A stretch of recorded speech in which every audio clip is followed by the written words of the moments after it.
I want to ask you guys about this because Adam Silver's now talking about making the quarters 10 minutes instead of 12 minutes. And if we keep making these adjustments for television, we're really going to distort all of these numbers even more. I don't know if the numbers matter to anyone listening to this anymore. We tend to obsess with the numbers in sports pretty frequently. But Asterisk Man is telling you that they need to matter.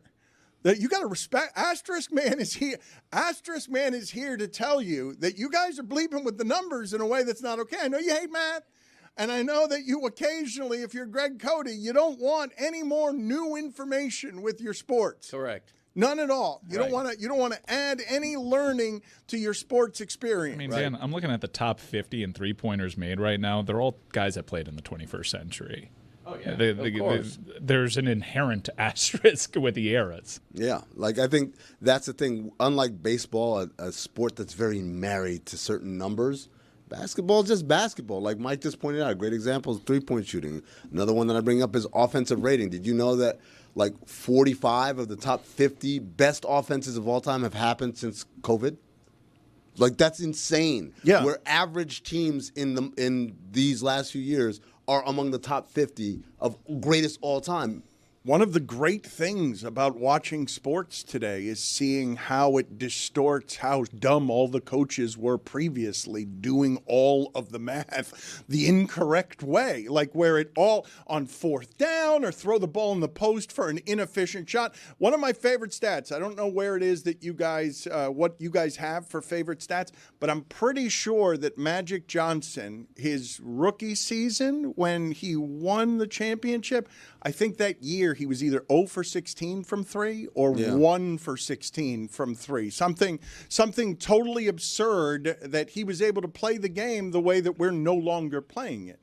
That I'm not going to say that player would be Ben Simmons now, but not having a three-point shot would make it very difficult for someone like that to thrive today, would it not? Like not as a basketball player. Obviously, he would figure other things out, but I don't know if you can be Magic Johnson the way that he used to play. I mean, which is it was all packed into the paint. It wasn't something he was doing around the three-point line. I think when you're 6'9", you can play with however you want to play. Like you're a 6'9" point guard, you can play any way you want to play. But yes, it is harder. It would be harder for a smaller player. So the example a lot of people bring up a lot is Isaiah Thomas, the original Isaiah Thomas.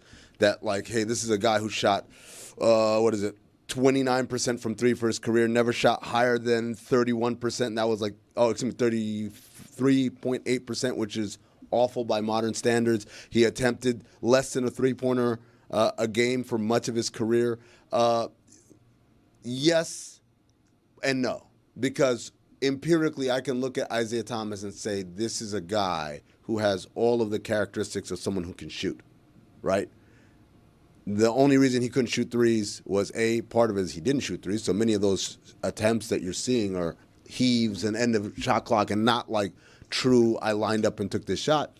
And B, you got to understand, players like Magic, like Isaiah Thomas, that whole era, they didn't see a three-point line until they got to the NBA. There was no three-point line in high school. There was no three-point line in college. They got to the NBA, it was like, here's this line, and then every coach tells you, don't worry about it. Mm-hmm. That's only in special situations. So I don't use it as kind of a judgment on like, oh, you're garbage. You could never play like that. I think Magic Johnson in the modern era would be a better three-point shooter, as would Isaiah Thomas, as would all these guys, because it would be emphasized to them. Mm-hmm. To Amin's point, if you look at the stats for Magic Johnson, Dan, the rookie season you mentioned, he was 7 for 31 from 3 as a rookie, finished second in Rookie of the Year.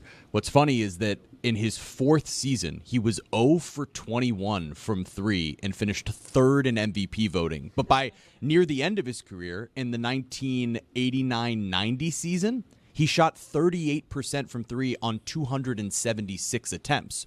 So it completely changed just over the course of 7 or 8 years. And that's mid-90s where I think that's late 80s. Late 80s, my fault. But that's still not a widespread kind of adoption of this, right? If you think about even the 90s, the first time we get a spike is when they move the three-point line in. And then there's a bunch of guys who are like, oh, I already shoot this shot, but now it's a three-pointer. Let me go ahead and take a three. But that's why, Dan, you texted me the other day about what do you think of Jokic versus Jordan, and I said I don't like these conversations because they're kind of inherently flawed in that we're trying to compare, things that are not of the same time. In the same way that I was like, who's smarter, Chris Cody or Isaac Newton? Isaac Newton could work an iPad. Isaac Newton could work a soundboard. Like, he could do all those things. So clearly, is Chris Cody smarter than Isaac Newton? I don't think so.